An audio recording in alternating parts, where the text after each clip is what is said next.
Trabajó en la revista Expansión y descubrió su pasión por escribir sobre finanzas personales, lo que más tarde la llevó a escribir el libro Vivir como reina y gastar como plebeya, en el cual expone cómo ahorrar, invertir y buscar un balance para mantener la libertad financiera. Su dedicación la ha colocado como un referente en el tema de finanzas en nuestro país. Actualmente es directora de foros y suplementos en Grupo Milenio, además de contar con diversos espacios al aire en televisión y medios escritos. Ella es Regina Reyes Heroles y ella siempre piensa fuera de la caja.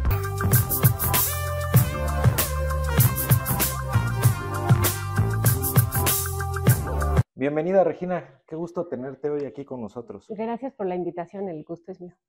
A ver, quiero que me platiques cómo nace el tema del periodismo en las finanzas y cómo de estar en el mundo de la literatura cambias al tema de las finanzas. Pero antes platícanos, ¿quién es Regina? ¿Cómo era de joven? ¿Qué quería estudiar? ¿Qué inquietudes tenía? ¿Hacia dónde pensaba que se iba a dirigir antes de estar donde estás hoy en día? Gracias. A ver, pues no sé, siempre pensé que quería escribir, eso me quedaba claro. Leo sin parar, es lo que más me gusta y me gustaba hacer. Entonces, por eso estudié literatura, que fue, creo que, un espacio en donde esta parte de disciplina, de orden, de análisis, ¿no? Lo pude, o me lo dio, o lo pude explorar. Y después estudié ya una maestría en periodismo, y me enfoqué en la parte de negocios porque entre la carrera y la maestría estudié durante un par de años y entonces yo quería periodismo cultural y nadie me daba trabajo ahí. Entonces un poco caí en una revista de negocios, en la revista Expansión, que fueron los que me contrataron, ¿no? Porque, pues no sé, porque necesitaban a alguien y yo no escribía tan mal, supongo. Y ahí encontré este mundo de los negocios y de las finanzas que me fascinó, me pareció muy interesante. Y trabajé ahí durante varios años. El proyecto de finanzas personales, el primer proyecto de hablar o escribir de finanzas personales se dio justo ahí, en esa editorial, con un proyecto que se llamaba Dinero Inteligente hace, no sé, muchos años, como que unos 15. Y fue una revista que me tocó participar en el proceso de crearla, pensarla, con la idea de lo que era Money en Estados Unidos, de poner sobre la mesa que tenemos que hablar de dinero, ¿no? Que teníamos que pensar en inversiones, en ahorro. Y esto fue, ahora que lo pienso, fue con la crisis de 2008. Que tenía que dejar de ser un tema oculto, ¿no? Porque muchas veces el tema de la inversión, del dinero y todo, se lo queda las Pues es que personas no lo porque hablábamos. no lo quieren comentar. No lo hablábamos porque no era algo que se pusiera sobre la mesa. De hecho, yo creo que ha cambiado mucho, ahora hablamos muchísimo más, pero de todas maneras seguimos pensando que hablar de dinero y de inversiones o de deudas, ¿no?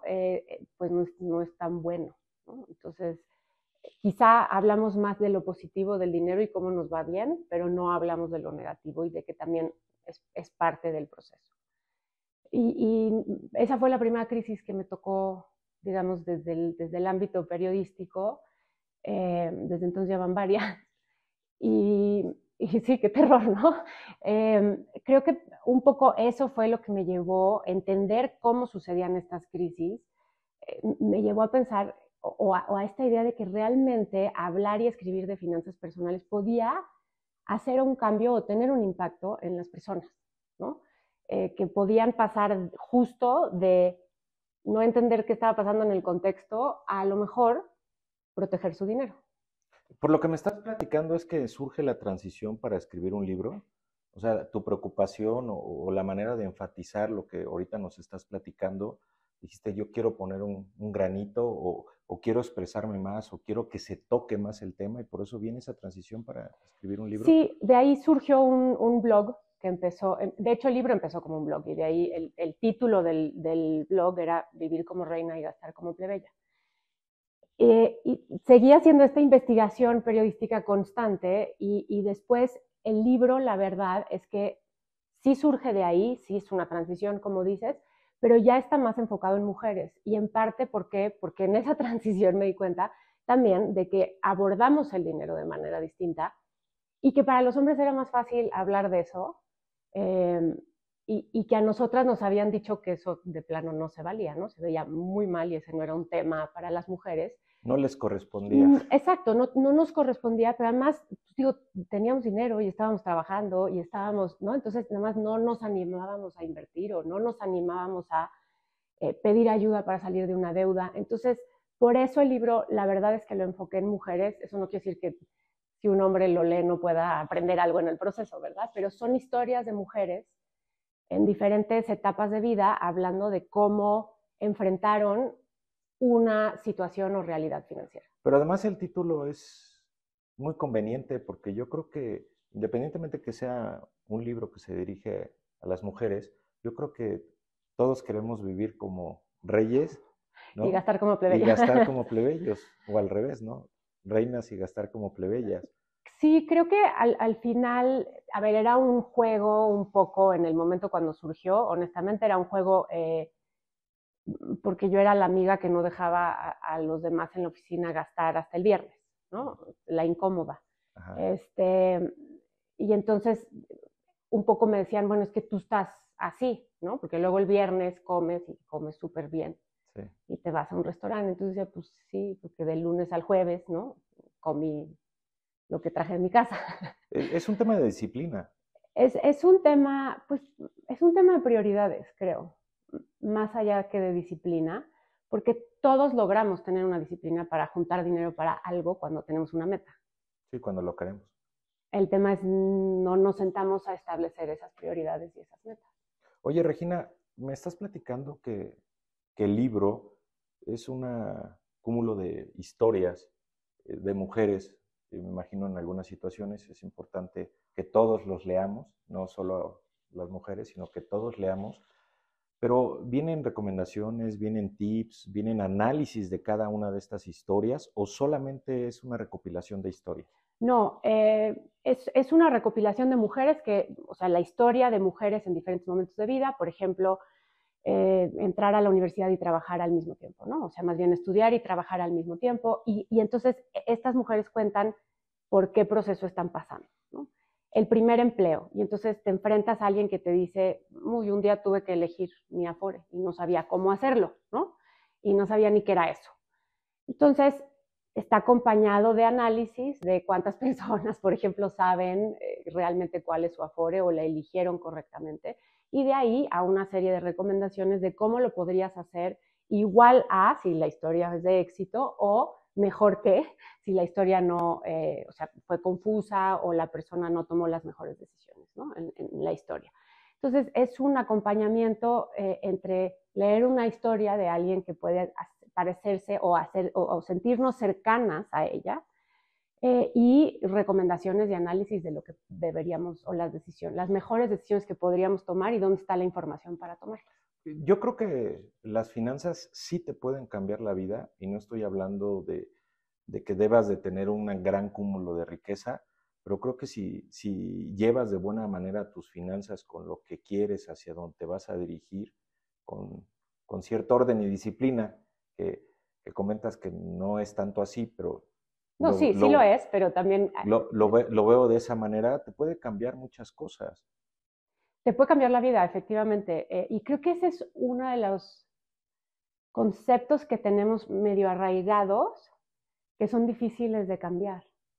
Que no se trata de la cantidad de dinero que tengas, sino de cómo te sientas a administrarlo, de esa disciplina, de esa planeación y de tomar las decisiones correctas en el momento correcto. Entonces, creo que esa es algo todavía creo que pendiente cuando hablamos de dinero, que dejemos de pensar en no, pues es que esta persona tiene más que yo, entonces por eso. Claro. ¿Cuáles son los obstáculos que encontraste para plasmar todas estas historias y poner ciertas recomendaciones o análisis en el libro? ¿Cuáles fueron los principales obstáculos muchas veces tienes algo en la mente y a la hora que lo quieres inclusive decir o pasar, como que no tiene el concepto, la idea final que estás pensando? Las barreras a la hora de escribirlo, dices. Uh-huh. Lo que quería era que fuera un libro muy fácil de leer, ¿no? En donde no nos enfrentáramos a las finanzas como de, listados eternos de números, ¿no? Tablas, que aún así están ahí, pero, o sea, ¿cómo ir contando estas historias de una manera en la que la información de finanzas y la información de las decisiones y de todos estos temas más áridos, quizás, no se sintieran pesados? Ese fue uno de los grandes retos. Y otro de los grandes retos fue encontrar a estas mujeres, porque algunas les tuve que cambiar el nombre, ¿no? Porque sí, claro, no querían contar necesariamente que todo el mundo supiera su historia, no querían contarlo. Entonces, esas fueron cosas complejas. Pero luego, ya que encontrabas a la persona, ya que medio encontrabas el lenguaje, el proceso es darte cuenta que las finanzas personales tienen esa segunda palabra, personales. Y una recomendación no sirve para todas las personas en el mundo. Entonces, tratar de explicar que estos serán lineamientos o una guía que te puede ayudar, pero que lo que le funciona a tu vecino no necesariamente te va a funcionar a ti, ¿no? De acuerdo. Entonces, que hay un componente muy personal en donde cada quien tiene que poner de nuevo, ¿no? ¿Cuáles son sus prioridades? ¿Cuál es el estómago que tienen para el riesgo? ¿Cómo se llevan con las otras personas alrededor? Incluso cómo te llevas con el dinero. Entonces, que fuera claro que no es que si seguían los pasos de las personas que estaba yo narrando, ¿no? O que estaba yo contando las historias, que si seguían los pasos la van a hacer perfecto, ¿no? Claro. Sino que entra esta parte personal de también entenderte a ti en ese mundo. No, y el entorno que estás viviendo y la temporalidad, ¿no? Claro, porque no es lo mismo. No siempre el mejor negocio aplica si no es el tiempo adecuado. Y eso habla mucho de etapas de vida, en qué momento estás, ¿no? Y qué te toca, si te toca una crisis o no te toca una crisis, si te tocan tasas altas o no te tocan tasas altas o inflación, todo eso afecta tu decisión. Oye, ¿cómo podemos nosotros, hablando como mexicanos, entiendo que puede aplicar para cualquier persona, pero hablando como mexicanos, ¿cómo podemos combatir el gasto hormiga? ¿Por qué? Pues porque yo puedo tener perfectamente bien establecido, o sea, analizado qué es lo que voy a hacer con mi recurso, ¿sí? Hacia dónde voy con ese recurso, que me puede cambiar la vida, pero pues a lo mejor ese día tuve un antojo o llegó algo que siempre había querido y está en oferta, o diferente, un viaje, quedarme un día más en un lugar. Es ese tipo de gasto hormiga que no te das cuenta, pero se come todas las plantitas del árbol. Todas. A ver, te comparto un dato porque yo cada vez que lo veo así me ayuda a tomar decisiones. O sea, según Profeco son como 20,000 pesos al año promedio por mexicano que se nos van en gasto hormiga. O sea, pero eso es promedio, eso quiere decir que hay personas que se les va mucho más. Sí. Y 20,000 pesos al año. Pero también si vemos la población que tenemos en México y la base de ingresos y salarios que podemos llegar a tener todos, 20,000 pesos es una cantidad gigantesca. Es que 20,000 pesos, o sea, yo puedo hacer muchísimas cosas con 20,000 pesos. Para mí 20,000 pesos me pueden cambiar en un contexto una posibilidad o lograr algo o pagar una deuda gigante. O sea, sí te sacan de un apuro 20,000 pesos y te pueden cambiar la vida. Entonces, cuando lo dimensionas así, dices, oye, pues a lo mejor si te preguntas, ¿no? Me quedo un día más, hago el gasto o no lo hago, pago el transporte caro o me voy en el transporte más barato, ¿no? Si lo dimensionas con, es que podrían ser 20,000 pesos al año, a lo mejor ahí te detienes. Y la otra es que, y no soy yo solo quien lo dice, ¿no? Pero esta cosa de dejar tu café de la mañana no te va a cambiar nada. Pues no te va a cambiar nada. El punto es decidir si eso es importante para ti. Si tú decides que tu café de la mañana que compras te hace soportar a todas las personas en tu oficina y que por eso puedes terminar el día, está bien que lo adquieras y lo compres y gastes en eso, pero hay que presupuestarlo. Y hay que decir qué otra cosa puedes dejar a cambio, ¿no? ¿Qué otra cosa en la que gastas gasto hormiga no es tan importante para ti? Y sí puedes dejar de hacer. Entonces, creo que es un tema de balance y de nuevo de algo muy personal, ¿no? Decidir qué es en lo que tú quieres gastar, que para ti es importante. Y ahí, cuando te das cuenta de los gastos hormiga que tienes, porque sí creo que es importante hacerte el tiempo de un ejercicio de 15 días y agarrar y decir, ok, de verdad voy a anotar cada peso que sale de mi bolsillo. Y cuando te das cuenta de todo en lo que estás gastando que de verdad no es importante, entonces también te ayuda a tener claridad. Y creo que esas son dos cosas, ¿no? Darte el tiempo para analizar cómo estás gastando y elegir aquellas cosas que sí son importantes y cuáles no. Podemos decir que sí cabe la frase de que hay que pensar fuera de la caja para salir de lo convencional, de la educación o de la tradición que traemos del día a día. Y luego nos enfrentamos con cosas como adelantos, que pueden ser semanales o quincenales, Claro. y entonces vives constantemente endeudado con ese tema de adelantos y no quiere decir que estés llevando bien las finanzas y que a lo mejor esos adelantos pudieran servir para generar un adicional de un proyecto, no para que te lo gastes o repongas el tema del gasto hormiga. ¿Pudiera ser? A ver, creo que estoy totalmente de acuerdo contigo. En términos de finanzas, cuando te sientas a hablar de dinero, de tu dinero, cuando te sientas a abordar tu tema financiero, tienes que pensar fuera de la caja. No hay de otra. Porque no funciona hacerlo como el de junto, como el de enfrente, o como, no, es tú fuera de la caja pensando, ¿y entonces qué quiero? ¿No? Y además hay que hacerse preguntas duras que luego nunca tenemos adentro de la caja y tenemos que hacerlas. Y no nos las queremos hacer, ¿no? No las queremos Las hacer. sabemos, pero las ignoramos. Y las tenemos que hacer, entonces definitivamente eso aplica. Y lo otro es, pues sí, al final, este proceso de planeación fuera de la caja, ¿no? También implica tener conversaciones muy incómodas. Entonces, no puedes tener una conversación incómoda con las personas con las que te rodeas o con las que tienes una relación financiera, por decirlo de una manera, si no estás pensando fuera de la caja y que no tienes que ser igual a los demás y que lo que les acomoda a los demás no necesariamente es para ti. Pero ese además es un tema muy, muy importante porque aunque yo tenga a un compañero y tengamos los mismos ingresos y yo vea que él está haciendo algo con su recurso, no necesariamente tengo que copiar o hacer lo mismo con el recurso, o que si se compró ropa nueva, unos zapatos nuevos, a veces eso te invita, yo también lo tengo que hacer, ¿no?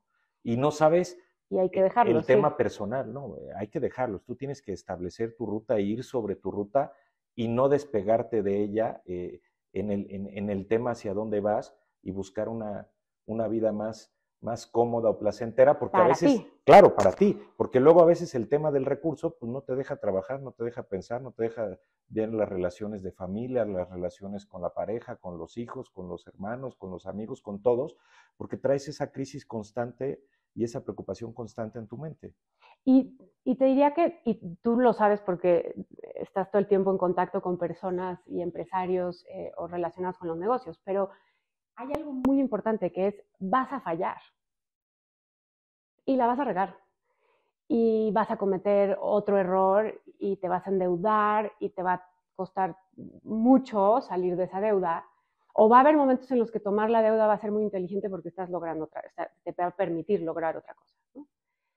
Pero eso es muy importante también, entender que no hay un camino correcto y que todos tenemos que pasar por el dolor de pagar intereses de esas tarjetas de crédito terroríficas para decir, oye, esto no sé si lo quiero volver a vivir, o claro, no me conviene, o lo hice porque no había de otra manera en la que encontraba yo cómo financiar el inicio de mi negocio, y entonces así, pero tomar esas decisiones bajo la conciencia, uno, y de que pues ni modo, lo decidiste, y dos, si la regaste, pues ya lo regresarás y lo reacomodarás. En el tema de una inversión, pues bueno, a veces hay que tomar esos riesgos, pero en el tema de una adquisición para un commodity, pues yo diría que a veces son 5 minutos de felicidad por 18 meses de angustia. Claro, sí, tienes toda la razón. O sea, y así es la relación con el dinero, ¿no? O sea, y nada más hay que tener claridad de cómo lo estás haciendo y por qué lo estás haciendo. Oye, ser una referente en el periodismo, en el mundo de las finanzas, y estar hoy en día como directora de foros y suplementos en Grupo Milenio, creo que es algo muy importante que te estás realizando, pero ¿qué viene para hacia dónde te vas a proyectar? Y no estoy hablando de las finanzas o el gasto hormiga. ¿Dónde te ves? ¿Hacia dónde piensas dirigirte? No sé, si tuviera claridad, creo que a lo mejor ya estaría yo encaminada. No, a ver, estoy empezando en paralelo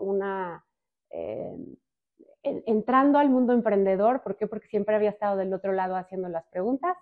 Y entonces ahora he decidido que a la par de mis responsabilidades en Milenio, estoy invirtiendo y participando en una startup para mejorar la relación con el dinero. Para mí eso, o sea, poder ver este proceso del paso a paso, ¿no? De partir de un blog al libro, del libro a tener un espacio en un medio como es Milenio, y de ahí a poder tener algo que puedas darle a la persona y decirle, mira, aquí hay una manera en la que puedes entender cómo estás gastando, me entusiasma muchísimo y me encanta poder dar ideas a cómo se tiene que formar una aplicación para que controles el dinero, ¿no? Veas en dónde estás gastando y demás. Eso lo estoy haciendo con Wellbe y me emociona muchísimo. Y por otro lado, tengo este estómago en donde nada me gusta más que ir a entrevistar a otras personas y conocer qué piensan, o sea, estar del lado en el que estás tú el día de hoy. Me cuesta mucho trabajo estar de este lado. Y aprender.